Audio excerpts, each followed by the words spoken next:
balingaka mutasa la choix aye aye na yango habita le loko na utoluka yango ngana vandi saye totuni nzambe nzambe akosunga biso mais soko tuni déjà nzambe ça na wala na contredire yote mais soko ozwi déjà kotuna nzambe ça veut dire nzambe so apesi position na ye donc ça veut dire que ça volonté ya nzambe soki nzambe apesi soki apesi position na ye abike en tout cas moyen te c'est que ça fait eza choix yango te mais choix na yo nde siko nga natunela yango nzambe eza te nga na bana te oyo te o mususu Te, na- choix na yo nakoma ndeko na choix na yo nde esali ke natuna nzambe mpo nazwa confirmation Baton Ballon d'Or, merci pour cette chaîne.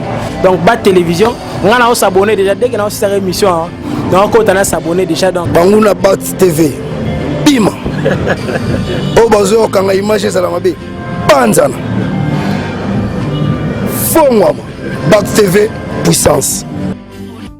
Chers spectateurs, bandeko batali ya émission Boyokani ya Congo, Mbote bisika nyonso oyo bozali.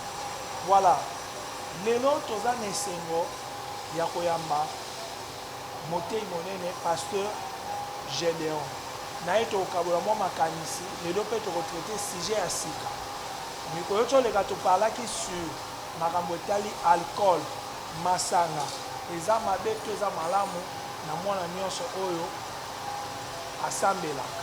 Pasteur alobaki apesaki devoir à domicile, alobaki tokorépondre yango. Maintenant nous topesi ba réponse te. Lelo pe topesa réponse te. Mais tozo continuer kozela bino bato bolandaki émission bopesa biso ba réponse. Après ba réponse na bino na conclusion wana nde pasteur sikoya koya ko conclure. Donc na bandeli ba o nyonso botaki émission ou bien bozui o botala lelo. Devoir ezalaki bo répondre biso est-ce que masanga eza mabe to eza malamu. Donc tozela ba réponse na bino ba numéro eza na bobenga numéro ya pasteur bopesa makanisi na bino bokosola et ensuite pasteur oya ko conclure. Mais la tina lelo tokosola sujet mosusu pasteur Mbote.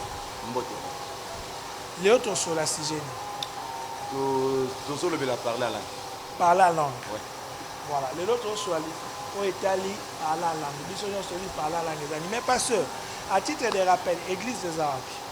église eza juste na mimosa na re mimosa okoti otunika église ya pasteur Gédéon bakooriente yo parce qu'à partir déjà ya re wana c'est connu ya bato nyonso baza wana place église ezali ya pasteur Gédéon bakooriente yo toa mosika na entrée ya mimosa Comme Église des Années. comme église na biso Medib mission évangélique Dieu de paix esika tokutana mpe tosangana mpona bondela nzambe.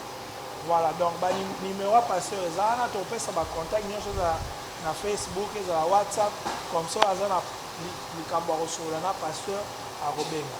Pasteur, d'abord parler la langue des années.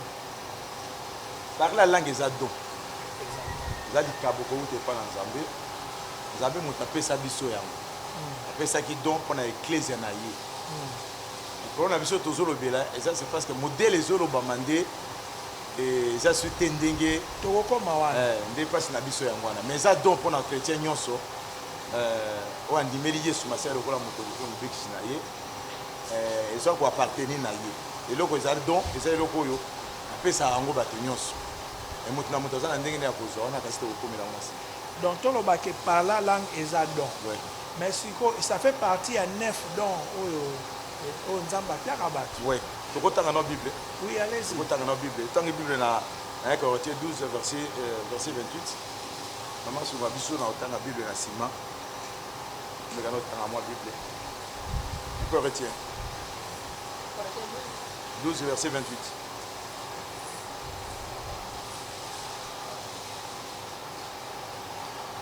Asunga biso mbangu mama na biso ba. Corinthiens 12 verset 28 nataki na kombo na Yesu. Amen. Mpe Nzambe ateba oyo boye kati na lingomba. Nzambe atie makabo kati na lingomba. Na liboso bantoma. Atie batoma liboso. Na mibale basakoli. Atie basakoli ya mibale. Na misato balakisi. Atie balakisi ya misato. Na nsima basali na bikamwiseli. Na nsima basali ya bikamwiseli. Donc bato oyo basalaka miracle. Eza donc. Ouais. OK. Na nsima babikisi. Na nsima babikisi. Na Nasima basungi pe babongisi pe balobi na maloba na ndenge na ndenge. Nasima balobi na maloba ndenge na ndenge.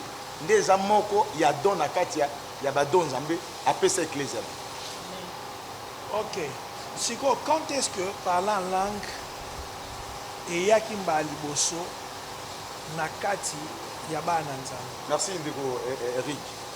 Na zosonga mo muke na Ancien Testament parce que biso est ofandi na wana na Ancien Testament na Joël 2 verset 28. Kuna bisika Nzambe azoloba na tango ya suka. Ngai Nzambe na kosopa molimo na nga likolo na bilenge, likolo na mikolo, likolo na bapaka, bato bakoloba minoko asika. On est à la base na biso parce que c'est un testament.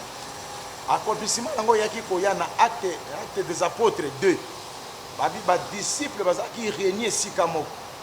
Et nanzela na prière na bango nde molimo santo akitaki pe alataki bango babandaki koloba minoko asika. Sikoyo, est-ce que avant le Nouveau Testament, l'Ancien Testament, par la langue ezalaka? En tout cas, parler la langue ezalaka. Parce que si vous avez l'Ancien Testament, ils ont parlé la langue. Mais ils ont prophétie. Parce que Joël a dit que on a vu la prophétie, il fallait et s'accomplir. Accomplissement, on a dit que ça acte des apôtres 2 verset 20. Si par la langue, attend que s'accomplir. Est-ce que ezalaki donc bit na ya parler la langue ezanini? Parce que ngana nde to solo boto yo kanati. To solo pena muntu musu na français, to solo muntu musu na anglais, eza pende to bondela ka wazo bondela na français, wazo bondela na anglais, wazo bondela na munoko songolo. Oya yebi munoko wana koyoka. Mais siko bit pe rôle ya parler la langue ezanini? Par la langue bit pe rôle lango. Nzambe alingaki asunga juste bato pe banana. Oh, par la langue à question, ils ont pour les croyants, ils ont pour les non-croyants. Bible lobby, quand on a sopi moli monae likolo ya bateau. Alors, ils ont qui na bateau, ba ya qui na époque wana. Quand on baye bani ko vivre sikoyo par la langue. Donc, et bandaki ko bima na minoko nyos.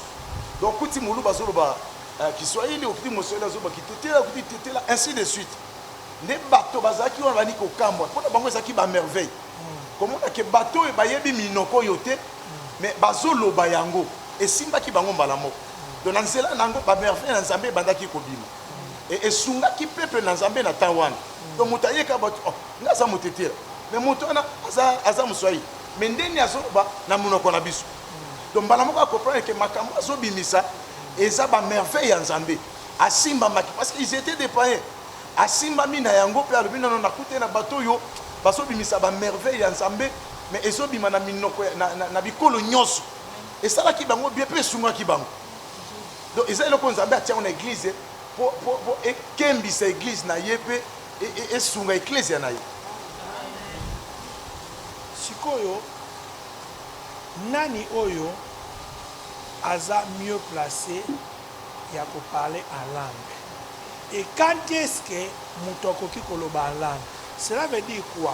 Oui, dans l'église, comme mon dîme. Au bandit comme mataba étape. Au yambi Jésus-Christ comme sauveur. Au bandit comme mataba étape. Au bandit comme mataba étape. Est-ce que Mbalamoko koloba en langue? Est-ce que langue ango oyo lelo batu bakomi koloba? Est-ce que ezaka kaya oyo le kaka na tango ya ba pierre? Na éviter ce qu'on comprend les questions. Et puis pour na kosuki ça. Langue en parle la langue est obligatoire mutu so azo sambela fa lobaka en langue ramasser nyoso réponse si ndeko Eric nyamba pombola eza don Nzambe asali pour na église na eza pour na bato nyonso et pesa meli pe mutu nyonso mais elobelinde mais ba tozongi na po bayamba ngo ndingini est-ce mutu abandi na église lelo soit comme ka ko sambela mbala moko fois yamba dongo to ezaka na ba étape il faut comme na niveau moko pour le ba parlala moto yambi molimo santo c'est parler c'est là molimo santo de moto ko recevoir parler à la donc soko yambi na molimo santo quelque part la Bible apôtre Paul akutenda na bande mo na Bible abi batoyo basi abondeli pona bango bayambi molimo centre liboso ayaki comprendre que na sima ya koyamba molimo centre ezalaki mpe avantage mpona bango bazwa baptisme ya mai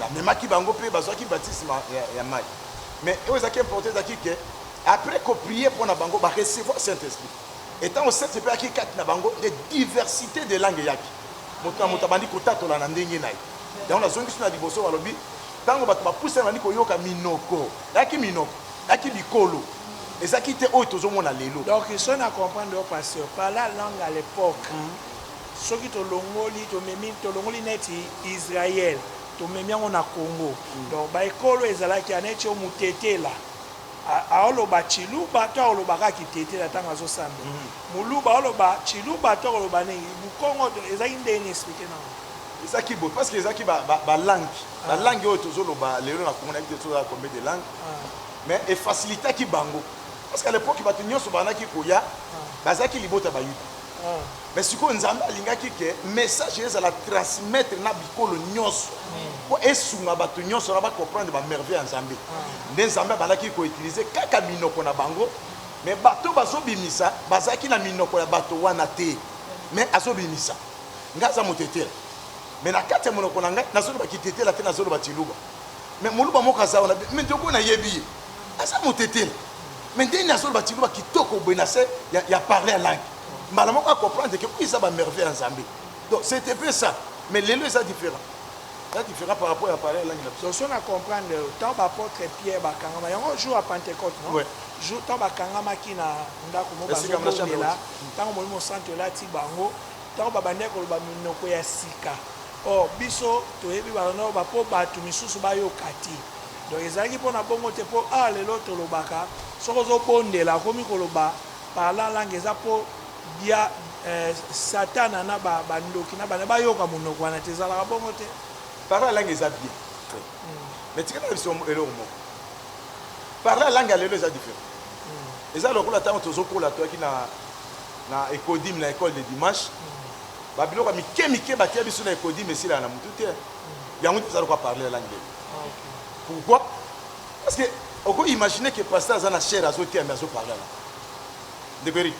Na landa prédicateur moko azote na parler la langue, interprétation interpréter na parler la langue, mon frère. Allez-y comprendre.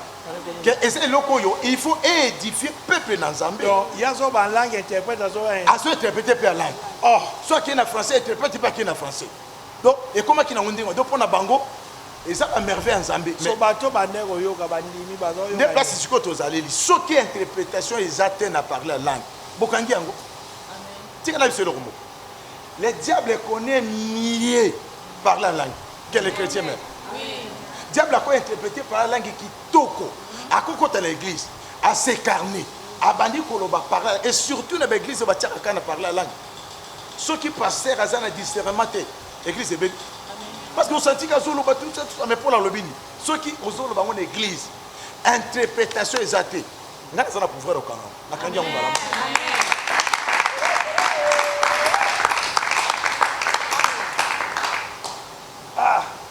Mokeli mindondo siko pasteur parler langue lelo na moni ndengo lobi et comment on dirait récitation et puis makambo baloba on dirait bato bakoma bloquer ngo ba pasteur mina mo ba mo bloquer makambo ngo so ameki kaka na moni esimbi ale akomi so ndo roko yoko bo shikala ndo batare namba sunga bango namba sala ngo obinga na bonde la mina linga piro kona pe yame na ba te so kina sani po yame. Bon, c'est quoi, pasteur? Est-ce que par là, la logique, il faut que le bakaka munogoana kaka yango kaka changerate. Par exemple, ce molimo centre on va visiter yo. Aujourd'hui, dans wana ya roloba molimo centre. Roloba kaka même par là langue toko bando changer. Ekolaka. Tant muta kota la bosida molimo ekolaka. Mais non musina nginalo. Par la langue ce que muta lobi yango. Ce qui a silisi. Avant d'y la fin du boye, pour sur le baron. Amen. Et y a été. Amen. Maintenant, c'est à Saint-Esprit. À quoi le bayango. Amen. Dans un monsieur à sortir du moulimo, il y a le bain anglais. Mais fin du Saïwana, tout n'est anglais à bien. Attends à côté. Maintenant, c'est à moulimo, à sur le bayango. Mais pour la considération, nasa nzambe interprète ça ce qui interprète là na kati yango malamu bonde na chambre na yo yo moko parler la langue na ndako na yo ke oya na église olo ba parler la langue mais interprète ça te et là sensité et ça cause de ça makele donc il faut interpréter ça ce qui mutu ye moko aso parler la langue interprète ceux qui nzambe nga utiliser mutu musuki ko utiliser les mêmes bouches à lobby en langue à transmettre en ngomba la moko ko pe nzambe ba bénéficier mais au cas où ils ont ça la matière tout tiki yango to kangi yango parce que tu as le pouvoir de kokanga pe ko tika mais si ko pona ba oyo ba pesa neti balobaka parler en langue ya lokuta ou bien azo fabriquer ngo ye moko po ba mona ye que aza danger et c'est ça na conséquence et ça la conséquence soit tu os dialoguer na diable soit tu os sur la nzambe mais soit sur la nzambe mozongi eloko ndeko na ngai so ça na église il faut interprétation tout dans la Bible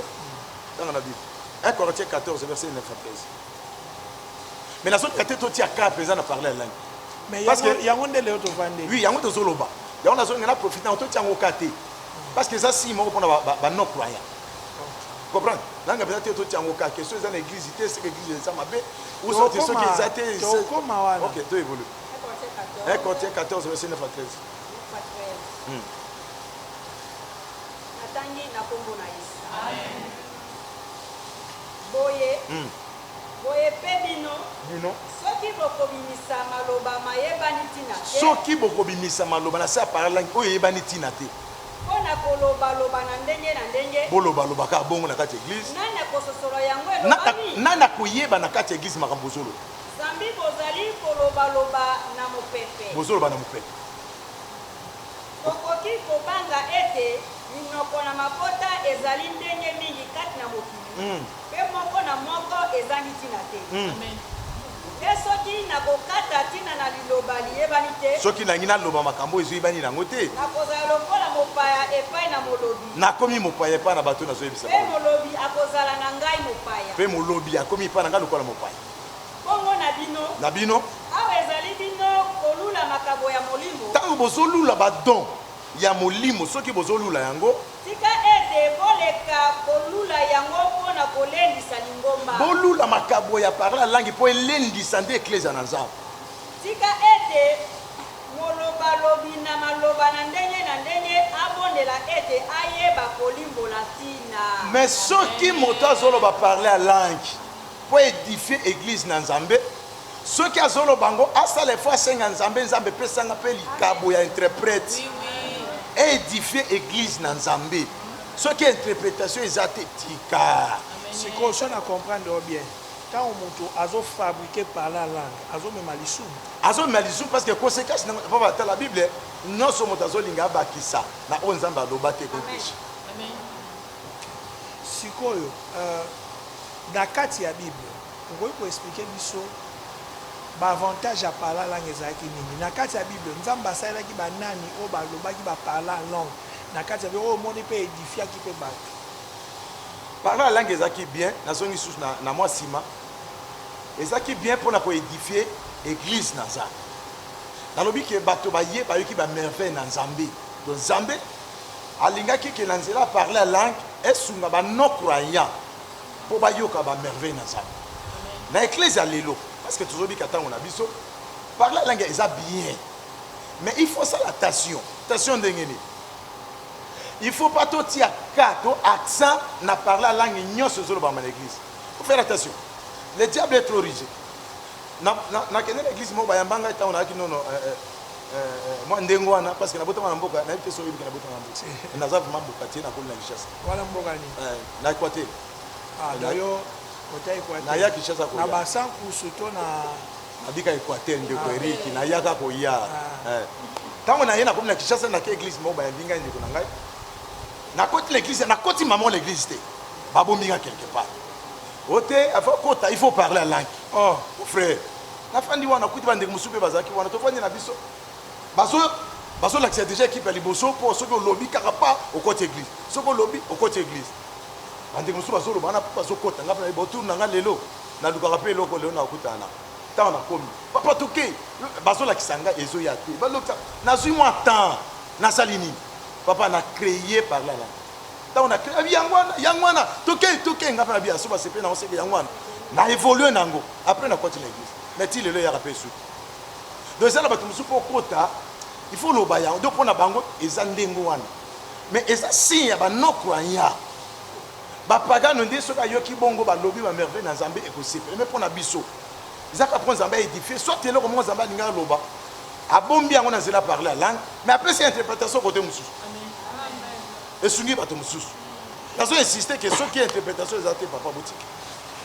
Ok, ce qui interprétation exacte, il faut que tu mais si on a concrètement, avant de simba makamususu, pour na ko édifier l'église, malam, toyoki, mais si on fait ça, bah tu conseil ni on va faire ça, bande ko ba ta la biso, ba o ba joindre na l'église, on ba kota ka ba église honnête ya modèle yo lobi na bazo forcer lo ba parler langue, parce que tolingaka te bandeko oyo baotala biso ubie tona babongo mitema te bakóma baincrédile eza bandeko mosusu lelo ntango amonaka makambo eleka na baeglise akomi incrédile omoni na eglise na bino tala kutu makambo basalaka or biso tozoédifie libota na Nzambe so conseil nini opia bato totangi bible 1 Corinthiens 14 verset 21 1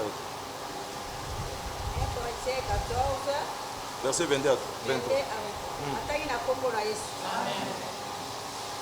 boye maloba ya ndenge na ndenge ezali elembo mpona bandimi te maloba ndenge na ndenge parler à langue eza mpona biso bandimi te kasi mpona bazangi kondima mpona bano croyant bato bazangi kondima nde lisakoli ezali mpona bazangi kondima te mais prophétie eza mpona bato oyo bayebi Nzambe te kasi mpona bandimi mais eza mpona biso bato toyebi Nzambe.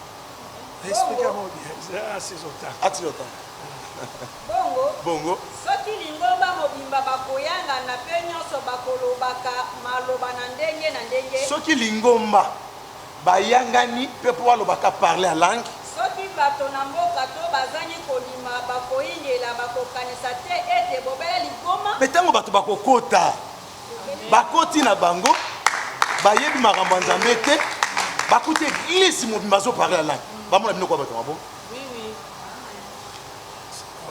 sikoyo eloko wana olobi wana ya prophétie eza mpona bandimi to na comprendre bien te éclaircir prophétie eza mpona biso bachrétien Nzambe alobelaka biso na nzela baprophétie kaka mpona bachrétien mpona bachrétien opagano te avantage ya prophétie eza mpona biso mais avantage ya parler à langue eza mpona banon croyant mpona kati na yango nde bakocomprendre bamerveille na Nzambe mais soki non croyant ye baprophétise mpona ye eza mpasi ya comprendre mais pour nga chrétien na côté de l'église prophétie à comprendre maman Nzambe alobeli amen ok nakozongela prophétie sikoyo comment reconnaître que osimbami na molimo santo et je donne un exemple okoti na église esika omoni eza na bandeko mosusu azalaka aza na posa mpenza ya kosambela ntango abandi kosambela mosu amoni nzoto mwa malili azosenti mpeyake non mosusu azokatisa déjà aza visité na molimo santo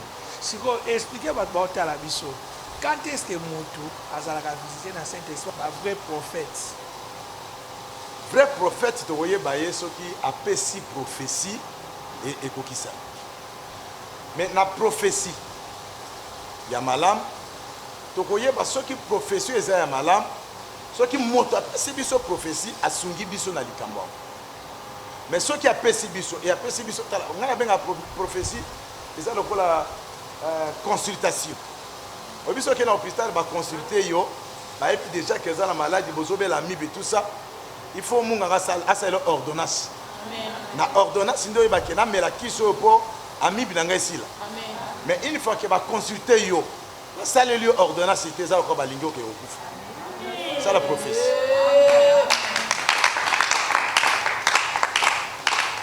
je salue prophétesse KV Mamputu place azali namona mwana mwasi wana profite aprofétise mpona moto abondela mpona moto na telefone aprofite mpona ye ale mwana mwasi ali na problème ya choix ya libala ya mibali ote prophétesse ayebisi ye KV Mamputu ese te nzambe azobala ngai mpo na nga namoni mutu oyo aza mobali na yo eza mutu boye mwana mwasi wana yakangami kaka na oyo ya ye akolinga mobali moko ya sika yakangami kaka na mobali wana profete azabi ngai nzambe azobala nga en tout cas naomona ye te yabi te surtout ke mobali oyo azwaki ya sika azalaki prophète mpe lisusu à la longue après je crois une année prophétie okave apesaki ye ebimi vrai donc akwaki na maboko ya aventurier nalobi no bongo pourquoi nangi oexplike bato est ce que prophétie soki bapesi yango il faut kokisama kaka sikoyo to ekoki koya après quelque temps pour confusion mpe ezalaka wana. Merci beaucoup. Oyebi na prophétie na makambo libala nanu ndekeri nga nazalaka na difficulté wana eza ngai na difficulté ya kopesa prophétie mpona makambo libala okwake tozokanisa émission moko tosala le choix de conjouer esunga biso mwa makasi so tosala yango ezala vraiment important. Nzambe lokola apesa mutu asungaka mutu na jardin d'Eden mutu alali nzambe asali mwasi nzambe ayesi mwasi epai ya mobali mobali alamuka sepe na mwasi après na nsima mabe ekomi shite ekomi na kati ya Eden nzambe akoya komona mobali alobi mwasi oyo opesaki ngai ndeko eri banda wana nzambe atika mobali atika mwasi asala choix na ye mais après kosala choix na doctrine na biso oye na choix yango topresente yango nzambe totuna nzambe tala eloko na so na bibongo mpo nani naomemona prophétie nayesi oke mobali na yo yeyo mwasi na yo yeyo entre temps yo ndeko eriki nde oza bongo oza na bagu na yo olinga mwasi ya mabele minene olinga mwasi aza na nsima minene moto na moto aza na quantité ya modele ya mwasi alingela mais oyo nazolinga napesa yo aza nsima mokie yo mame ngai gu na ngai yango wana te elobi ntango ekoma problème oyo te oyo balobelaki ngai na prophétie tandasi mibale soit te prophétie esimbi ndenge olobi ya ndeko wana soit te mpe esimbi te mais ndeko wana asepeli te parce que so alandaki oyo bayebisaki ye alingaki kwena maboko ya malamu mais soki mpe ke oyo azalaki na ezalaki ya malamu ke oyo wana kuna ezalaki ya mabe alingaki mpe aregrete nde na place wana mon frère entre guillemets nalingaka moto asala choix na ye aye na yango abitala eloko na uti oluka yango nga navandisa ye totuni nzambe nzambe akosunga biso mais soki otuni déjà nzambe sa na wana na contredit yo te mais soki ozwi déjà kotuna nzambe ça veut dire nzambe so apesi position na ye donc cela veut dire que eza volonté ya nzambe soki nzambe apesi soki mpe apesi position na ye abike nga en tout cas moyen te seke eza choix yango te mais choix na yo nde siko ngai natundela yango nzambe eza te ngai na bana te oyo te oyo mosusu choix na yo nakoma ndeko na choix na yo nde esali ke natuna nzambe mpo nazwa confirmation mais il faut nazwi confirmation wana nde nakobanga koyebisa yo te mais c'est ça yango nazongi kaka mpa na yo ozongi mpa na nga mais ye alobi yango avant ke oyo aza ya yo te oyo ya yo ye kuna prophétie wana eyaki ye moko azopresente makambo na ye eza teke ebimi mpa ya motu moto aye na ka na ye na mobali boye mais nazomona nakuta esu na boye mais nazoyeba nini te na nzela bapriere nzambe alakisi ke oyo ya liboso ye nde mobali na oyo ya mibale yakangami kaka na oyo ya mibale nde baconséquence eyaki mais nazongi kaka mpa na yo pasteur soki olobi ke moto asali choix na ye azongi mpa na yo paster botuna nzambe soki nzambe arépondre alobi ke non apesi yo basili ke mobali yango ye omoni te ke ozongi kaka ke il faut kotunaka kaka volonté ya nzambe avant kobala nga amoni sere wana akangamaki na oyo ya ye parce que wana azalaki baguna te mais tozosunga mais baguna ye ezalaki gu ya nzambe te tozosunga sikoyo bato baotala biso bazala bameme problème parce que je ne pense pas que lelo nzambe akotika bana na ye na ignorance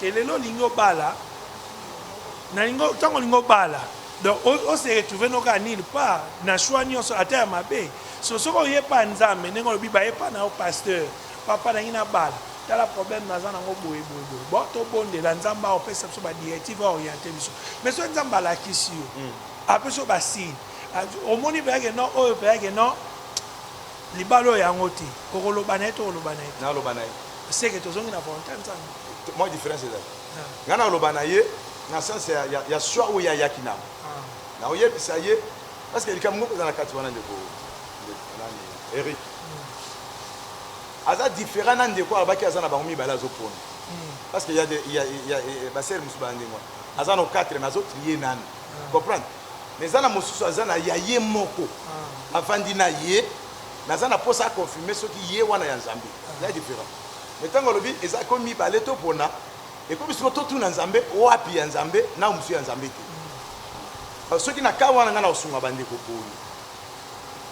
eloko nyonso ebetaka biso motema eza ta musu Nzambe separa nango mais loko mususu Nzambe separa nango ta musu biso to separa nango mais imaginez que Nzambe azola kiso mutu mubali ndeko na ngai azala salo epa na bango azola na salo bazole isaina na maboko no za ja mobali azo sala musa azana ndako na ye vous comprenez mais tant on a vu que mobali na yo eza oya na sala difficulté et comme si moi difficulté azotala déjà wa sa bandi musala mais azotala wa zana na sala ko banda musala mbula nini to ko sa sorti tout ça ndeko ko préférer que de côté entre temps et si que azo kende déjà si que Nzambe azo kanisa te voilà ce que ils ont dépendre na conviction ya Nzambe parce que son Nzambe si apesi eloko Nzambe ko sala nyonso apusa yo pembeni na eloko wana d'une manière ou d'une autre mais pour na choix muta sala choix na ye tout na Nzambe pour na choix donc ya on te sala ke to sunga ba na Nzambe azo isa bandi ba na biso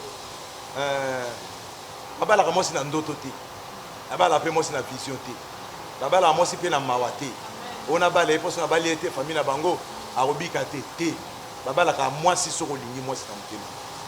OK, toke na régie tozo zo élément liboso totala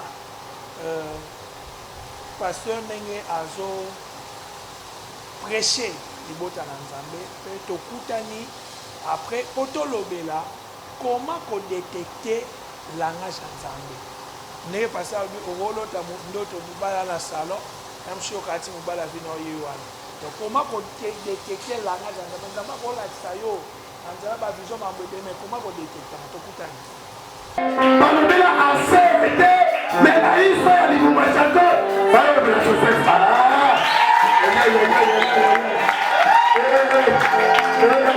Yesu alléluia donc cela veut dire Joseph avec la libuma ya Jacob il faut faire attention vous comprenez attends ça pour la prendre yo ne cause à Joseph et si c'est vraiment ça Joseph ça veut dire livre la famille au Bakoma ça va pas me le décoller ambola yo vous regrettez peut-être vous regrettez que nous sommes au moi la normal je vois que l'histoire ils ont tourné tout au rond en gaille c'est que la salle est famille bonne la salle est pas nous tournons comme la famille elle pas sortir les autres elle pas assurer on va lui salir la famille du roi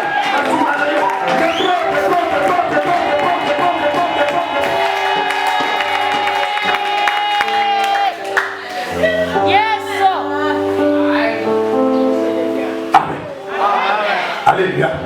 D'abord, tu as mis la famille à 12 personnes. Dans 12 personnes, il va y avoir mais la 4 il va père n'a auto kufa persona ce qui a dit il va à combien de temps la talinga quand ah oui taon sur la base bon va me faire la première maman pour y enseigner nani allez va pas te l'histoire de la famille ils ont tourné tout le monde là alléluia Dieu s'en fout maman ton père sera y cantaler moi la toque de tout que ça bila pour la nawana tazana kwa moi Voilà, alléluia. Amen. Donc, on va faire la première mère, là, on va conseiller la mère. Parce que mère, allez aux amours de la soupe, il y a soupe. Ce qui nous a déjà dans la première mère, il y a mon voisin, à Tchéka de Mazadi, il y a Kuna, il y a Kasso, si c'est ce qu'on a encore dans le Liban. Pour ceux qui n'ont pas la monnaie, à côté de Tayo, la dame la chambre, le papa, la scie, la salon. Il fallait que la parole de Dieu, beaucoup de fans à la dénomination, pour les autres, il y a qui.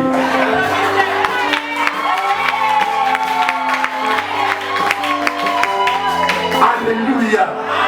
Yes, un coup, maman. La chose il y a quelque chose de compliqué. La quatre complications à vie. Famille disciple. Elles sont bougetées. Elles sont fous-moimatées. Elles sont baladées. Elles sont salatées. Elles sont voyagées. Et ça, c'est parce que nous allons impacter. Les jours, nous connaissons ça la même pas. On fout au libre.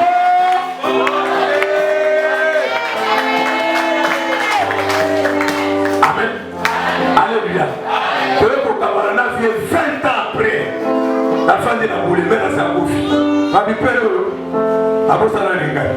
Père, les Andes, bien, dans mon coup fort, ceux qui vont tikinga, tout ça. Billet avion, Guémena, Kinshasa. Père a quitté la vérité de Wablaï. Laquelle avait fait l'aéroport. Attends, la Kinshasa, son cas.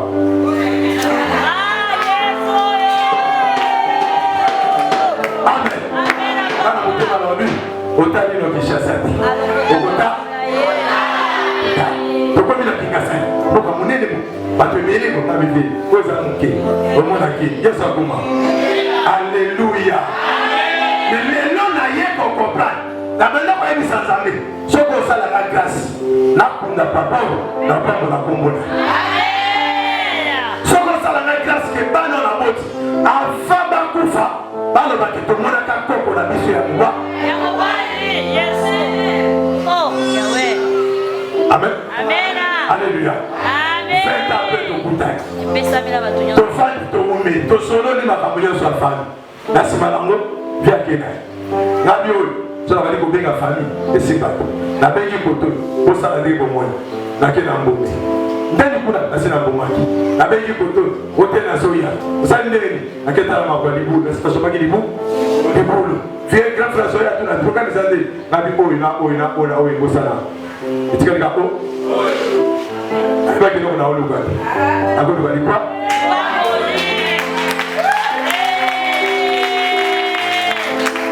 amen. Alléluia. Mais les neuf violons dans la salle, il a fait qui? On a dit tout le monde dans le but. Joseph a côté de l'Égypte.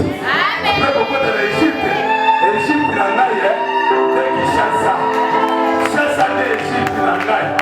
Mais moi, les Israéliens, quand on a nommé Jacob de Israël, il y a l'Égypte.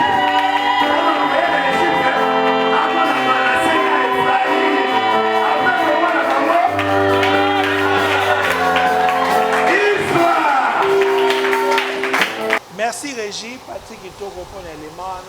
Je salue Muriel Batouambi, Ballon d'Or, Ernest, donc voilà. Clara, Lekia Mama Godé. Voilà. Pasteur, avant tout ça, par là, une place pour Zovandela. Les Kamboupé ont une interprétation que Zoboma Batou. Pour le bien, ils ont un serre parce que surtout dans l'église, au monde on a ébipé awa après c'est moko na yaka na kali bali zalaka Patrick c'est mon bali sarapea mais sikoyo na ba kamu soupe yaka mingi sera kutaki pe na ndeko moko boy fois bala mais siko boy pondela comment reconnaître langage nzambe même yo moko pas pasteur yo moko pe osenga ba signets et là moi si parce que le comme mingi mi mobali po ya pas moi c'est surtout ba frère Oba berger, oba évangéliste. Et ça la kaka nzamba la kisira yone moi sa vie na ngai. Ngande obeti na maboko. Phrase wana yango ka ba frère ba yaka na. O nzamba lo Alexina yone moi sinanga. Au monde un supérieur, un frère to évangéliste. Allez la neseme, a lukaka ndenga au côté introduction. So bien na lito normal. Je suis un peu de si comment tu vas détecter l'interprétation mais comment tu vas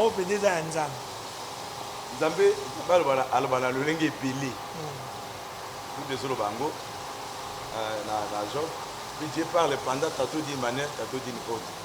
Nzamba koloba na ndoto, akoloba na vision, akoloba ainsi de suite. Donc Nzamba za na modèle na belende nga lobela kabiso bana Nzamba. Mais choix ya choix. On va lika funda bana. Exemple koyo bato bakuta na ngo ebeli. Bato bakuta na ngo ebeli, surtout bato basambelaka, ba frère mingi basambelaka. Ba korate. Beaucoup ça na plein de moi si. Il est passé dans la mort de la ndoto. Il y a des ballons qui s'attendent. Ah, il y a des ballons dans d'autres. Il y a des ballons dans d'autres. Maman, moi aussi, ma bokilo. Ma bokilo est dans d'autres. Elle est dans d'autres cités. La moni, pasteur, moi aussi, tout ça. D'autres moussous, le bin, maman moussous, maman a payé à Bételi, Montonanzambe. Comme il doit misato ya mine parce que a confirmé que aki mwasi na ye ya libala basali pe libala abota bana misato parce que pa ko tika mwasi yango pa ki angola pe na sima nango bazo evoluer lelo na ite so bazongani pete atam so randa ngai so bazongani pe bazongani te meza bazo mais abala ina ndoto mais na sima pe abana regretter abi église mémoire so mambo ebele ya mabe par rapport na biso eto lingaka tuta na ndeko mwasi kolinga mwasi faut d'abord makasi il faut les otonda oui za blaguité il faut convaincre les gens masi dès le ba faire mi ba kwa mais faut bonde la nzambe na kata bonde la nzambe mais osala choix na kata osala choix ozopusa na pe pemena ndeko mwasi parce que mon monsieur ko ya boye olinge na mutema osoko ko lobate mais tant frère monsieur ko beta pas bimi à lobby de kwandimi na lingina pambola libale comme pasteur ozo pambola libale na faut raisonner bien hein parce que faut raisonner bien est-ce que libale on peut dire ensemble pasteur hein faut tâter na ndinga mabete mais il faut l'autre nzoka yemo kwa zakina kati mais afungwa magiti. Mais avant de continuer, ma passer à vos sous-abisso. Elle était partie qui propose ma passer pour un micro. À son abisso, c'est abisso pe makanisinayo. Pour le bar la basse ni na kati église pour la mambetali liba. Bon, merci mingi ndeko Patrick, ndeko Eric, pardon Patrick a mesra nanga mingi. Merci mingi pour la question na yo. Pour na bandeko basi nasunga kabango mingi nano ya kozala komikitisa. Boko kutana mobala lingi yo, mais ce komikitisa ezate et ozape moi passe. Poza bandeko basi musumbala ko benga e tantine. Excusez ina solana yo. E boni boko mutaza barita na otambo ne boyo nini ngo byanga nini. O penza mbati ndeli epende kombali wana. Mais loko a respect na nwezate, komikitisa pezate arate libala nayi. Nde na pesa ka basel conseil kaka ke partout bakotambola bisika bakozala bazala kanano ya komikitisa bazala kana botos o biso to benga kango bokonde na bangala kozala mana bokonde pona kozwa oyo nzamba bongiseli yo liboso nawo yango nzamba kosunga mwasi apesi mobala za mopagani mais nzamba tindi lokola missionnaire akati ya famille wana bonde lino est important soit au récit mobile soit au récit famille na sima là-bas donc ceux qui nzamba linga aya na nzela wana na oya nzamba tela d'abord o les avantages pour nzambe za eloko bonzambe za kati na mutu tamu so mo pagana na nzambe te nzamba tala kati na ye eloko moko motuya suka sani azo linga ndeko ya mwasa za mo makasa mabonde la za pembeni na ye pote ceux qui peut mission ceux qui peut grâce ya kati na ye et se manifester l'autre donc biso to kosungaka bango malembe nzambe ndenga kosungela bango olingi mwasi oyo se trouver na ndako andoki gracho bacho oyo bandoki surtout ndoki ya mwasi a esprit mabe siko okabwana ete ndenge moko na exemple ya liboso okokuta pe mwasi ya ndoki yo poza lokola missionnaire to ko mpokuta na mobala ndoki oza pe lokola ka missionnaire donc nzambe alinga kutanisa biso mibale pasteur aza ndoki lelo soki azwi délivrance elobi ta mosako une prophétesse amsuba atingaka te pasteur bon nayoki na ngayo nga na olobala nga nazo représenter kaka bato baotala biso donc na kati ya ndako mpenza ozwi mpenza mpena barévélation makambo epele botambo baso bayake no mwasi no grand chor ozongi baobe eza mobali grand chor olandeli mpe mosu alia mpe mosu mwana olandeli mosu mpe alia motu boye pasteur otinda babondela bakozala kaka babanda kaka nzambe asangisaka bato mibale pamba te soki nzambe ayebaki ke aza bongo e apesi yo ye ata bambula eleki ebele biso olobaka tout ce qui est révélé est condamné obakanga mobali après bataille obakanga mobali famille emonaka beyaki no mobali oyo akomana ejoue nyonso mwasi alobaka wiwi mwasi baobenga na famille ya mobali basala baobenga mobali baza bloqué donc ye mo mpena donc aza inconscient so libala bongo parce ezala kaka po mibali biso bakoma inconscient na kindoki ekozala kaka nayebi soki soki mobali azotosa mwasi na ye soki mobali azosala nyonso mwasi azoba ifo ezalaka kindoki boso ye mo mwasi abi na kanga mobali mosika ndekori akokanga ye nga problème nanga ezani soki nzambe akutanisa bango bongo eke na nsima nzambe ayekorevele ke mwasi ayaki na misala mabe me nga oloba ke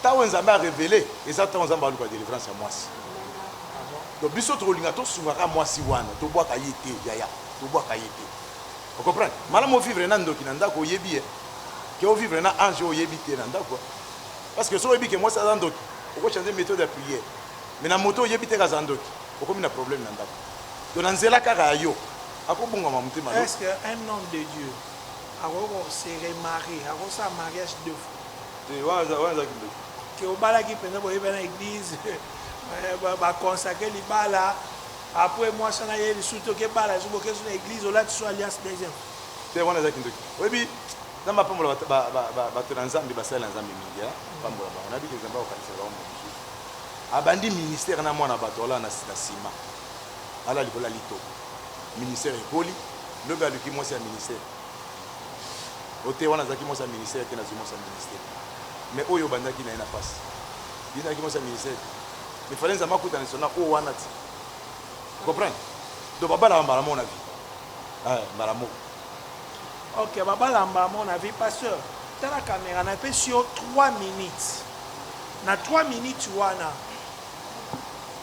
expliquer batou sujet à l'élo par la langue donc ça la nuance synthèse tout ça n'est chose autre à batou donc micro ça pasteur ça la papa mbola bino bande ko ngai bosuta ya kolanda biso tolobeli parler la langue mais na kati ya parler la langue avantage nango ezali conséquence nango pe ezali na tie ka penza na parler la langue te mais na sunga peuple na nzambe et na esika nzambe azali molimo santo azalaka diversité de langue ezalaka na répéter ce que to tia ka na nyonso te babengi molimo na kati église il faut to examiner on a commandé na yo chrétien bisika ozali pe bisika osambelaka ata okuti miracle osunga ngai ata okuti prophétie il faut yebisa nzambe na la posa esprit ya discernement mwana nzambe atambolaka na esprit ya discernement soki esprit ya discernement eza te nde bible ezolobake libota na nga nzambe bakotambola me bakotambola na kati ya kokufa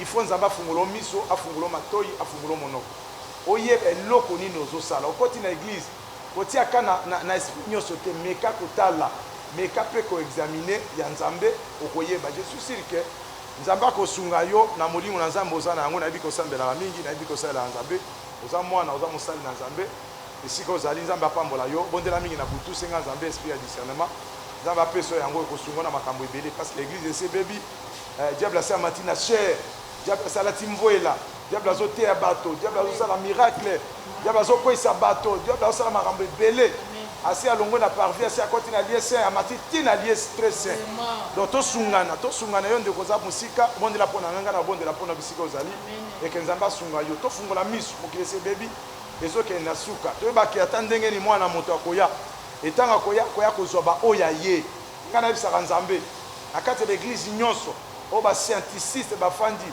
basorcelier bafandi science occulte ese evandi un jour avant église ekufa nzambe akoya kolongola baoyo aye ekopi na yo ndeko ozolanda ngai nzambe akolinga te okufa na kati ya église wana nzambe akosala nyonso alongola yo ata bakangi yo misu ata bakangi yo matoi bakangi yo monoko sambelaka place oza wana kaka na kati esika wana omona loboko na nzambe mokolo baekai ekweyaki na miso apôtre paul akoprenaki place azalaki nayebi ke yo mpe oza na mokolo moko baekai ekokwea na miso okomona loboko na nzambe tika ete nzambe apambola bino nzambe akanisela bino bisika bozali nalingi bino mingi mpe nalingaka bino mingi tosala mosala na nzambe mpe tosunga na bisika bozali nzambe na ngai amona bino mpe apambola bino bisika bozali maboko mpona pasteur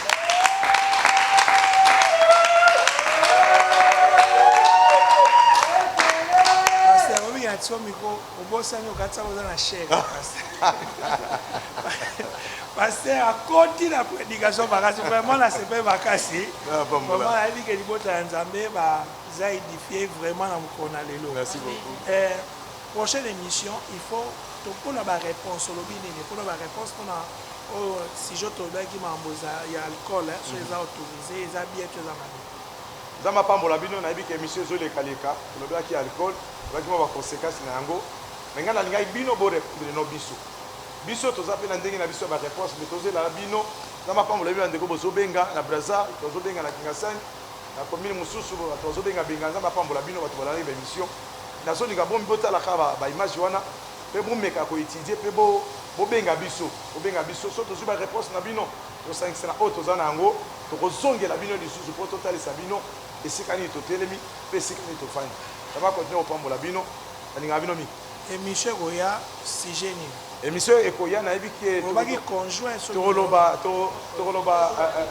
le short conjoint ndenge nini tokopona mwasi ndenge nini tokopona mobali parce que ebele basi basala baere wana nalobela mpe nde kozolanda ngai nayebi kozala ndako ya libala mozoregrete na mapambola yo nzambe akosunga biso nayebi ke baza mibale ozolinga opona misato ozolinga opona moko asombaka silabisi mozo afutelako transport mozotala antoine nde aza malamu Thomas nde aza malamu mais Thomas apesaka nga mbongo te mais antoine asungaka ndako asungaka ngai parce que ye to ye te nga na kosunga yo nasalaki nasunga yo osala soa malamu mpo so osali soa mabe obebisi vi na yo so osali soa malamu pour toute la vie ozala malamu. Prochaine émission bozanga te borate te oyo nyonso azoluka libala oyo nyonso azolinga asala choix. En tout cas bozanga émission te mardi na 15h jeudi mardi mercredi na 15h mardi na 15h mercredi na 15h samedi na 15h mardi na 15h mercredi na 15h samedi na 15h na Central Télévision na kati ya YouTube bomona biso na Bat Télévision na Matadi botala biso na Orep Télévision. Donc oyo nyonso na choix mobali mpe mibali mpe babongo sokomi na mwa posa kobala ozoluka mpe mwasi ozotala serbo otali serbo donc paster aosunga biso na émission ekoya otali mpe age obinga mpe nakomokoma na ba 30 ans 33 ans 35 ans libala mpe kaka mwa mokulu paster aosunga yo semaine prochaine na émission tokosola makambo wana ngala bino tosuki awa merci na bato nyonso balingi biso mbote na prophète Kadibiaye père spirituel na ngai la puissance de la résurrection. Donc pense ozoye bambote abonnez-vous massivement na Bat Télévision ande bokuta makambo ebele Kave Maputu prophétesse bambote place ozali tozala na Stéphanie Adasonde mwasi alanga Maputu na Afrique d'ici tozala na Ben Panzu Olivier Panzu na Londres place bozali bobengaka bokontinue kosoutenir émission Esther qui est Seda. Merci ndenge ozosoutenir pe émission tokutani mbala nsima Baton Ballon d'Or, merci pour cette chaîne. Donc Bat Télévision, on a s'abonner déjà dès qu'on a cette émission. Donc on a s'abonner déjà donc Banguna Bat TV. Bim. O bazo kanga image za la mabe. Panzana. Fongwa. Bat TV puissance.